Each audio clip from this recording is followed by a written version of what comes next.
We begin our Sunrise Smart Start. The Rochester Board of Education is responding to allegations of abuse against a student at School 58. We interviewed that mother this week of an 8th grader who told us February 9th her daughter was choked when a teacher grabbed the hood of her jacket and dragged the kid across the floor. The board's president says they're taking all claims seriously and allegations of this nature warrant careful review, adding we trust the proper authorities are conducting a comprehensive and impartial examination.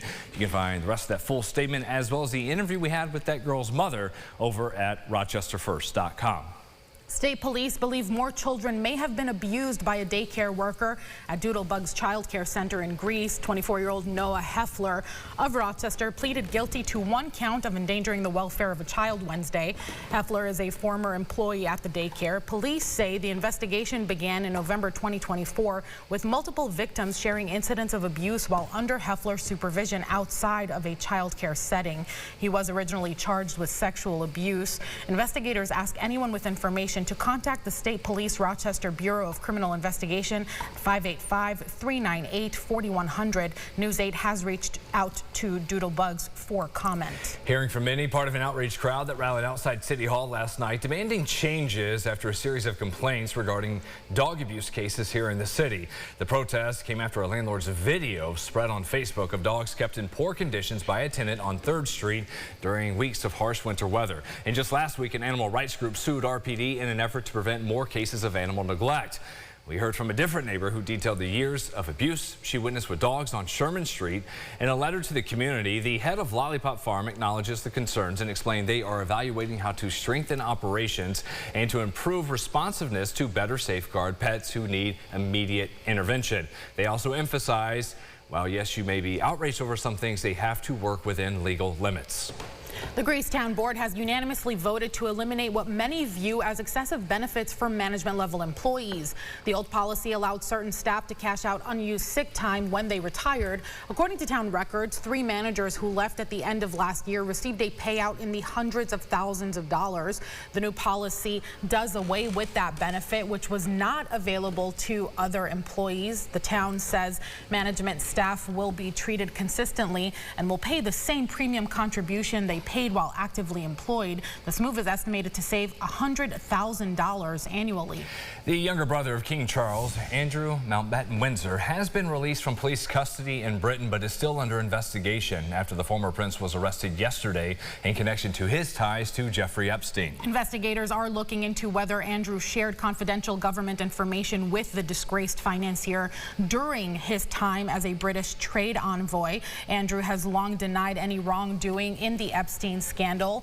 The king carried on with his royal duties Thursday after releasing a statement on his brother's arrest, writing in part, quote, "The law must take its course." The family of Virginia Giuffre, who died by suicide after accusing the then prince of abuse, welcomed the news, while the dramatic development sent shockwaves through the United Kingdom. This is the thread that we need to continue to pull to uncover the further allegations. Hopefully he gets what he deserves. Until something is proven in court, it's not fair to judge. President Trump also weighed in, saying it's very sad for the royal family. The last time a senior British royal was arrested was in 1642 during the reign of King Charles I. Sunrise traffic 5 minutes ago until 7. We'll have another update on the radar in the rain. Your weekend with James momentarily. First, though, in terms of accidents, there is one that just came across our list. Monroe Avenue near the on and off ramps at 490, passing right through the heart of the city. Your Sunrise traffic updates will continue during CBS Mornings right about 7:30. To the Olympics, another big showing for Team USA in Italy. Multiple golds yesterday and just outstanding performances on ice. The women's hockey team continues its domination, crushing rival Canada. There were some tense moments during the gold medal matchup as the U.S. trailed by 1, but Captain Hillary Knight hit a record-setting goal to tie the game, sending it into overtime. It was not long after that Megan Keller got the winning goal, pushing the U.S. to a 2-1 win. The team taking back the gold from Team Canada. When Knight was asked if that would be her last goal, she said, "We'll see." 3 American figure skaters also competing in the free skate. The Blade Angels, they're called, hit their mark. Alyssa Liu was awesome. Got the gold that ended a 24-year gold medal drought for the U.S. women's figure skating team. Sarah Hughes was the last to do that in 2002. After struggling through the short program Tuesday, Amber Glenn came back to rebound in the free skate, made 5th, and Isabeau Levito, in her Olympics debut, came in 12th. Speed skater Jordan Stultz expected to take a 3rd gold, missed it by milliseconds, instead grabbing the silver, which the Wisconsin athlete said he was very happy to have. China got the gold and the Netherlands got the bronze. Well, I'll be watching the U.S. men's hockey team in the semis today, taking on Slovakia, and Rock native and Olympic gold medalist Lillis competing in the men's aerial skiing finals this morning at Bristol Mountain. They are getting ready to open the doors for a community watch party, a live view down there just south of Canandaigua this morning. The men's aerials got postponed 3 times this week due to too much snow. And Lillis squeaked through after making it through the 2nd qualifier this morning. So at the Rocket Lodge, they're going to open the doors coming up in 5 minutes. The finals, can Lillis do it again? That will begin about at 7:30, and we'll give you more looks inside coming up later on. The medal count before the final weekend, Norway in the lead still with 34. The U.S. in 2nd, Italy 3rd, and then it's Japan, Germany, and France as well. I was just going to fear for everything if the qualifiers didn't go great for Lillis, and all of a sudden it's like, yeah, sure. Turn around at Bloomfield and come back. Yeah. Right. Yes, it'd be quite a long drive to have to come back for that.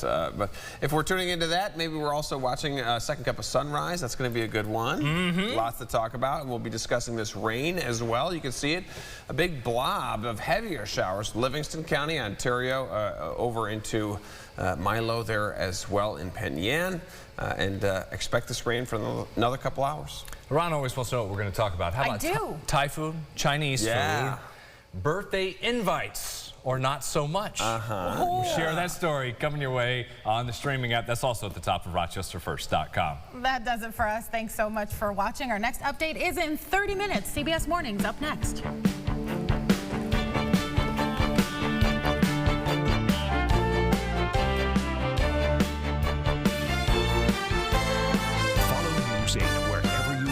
On RochesterFirst.com, Facebook, X, and on our app for news and weather.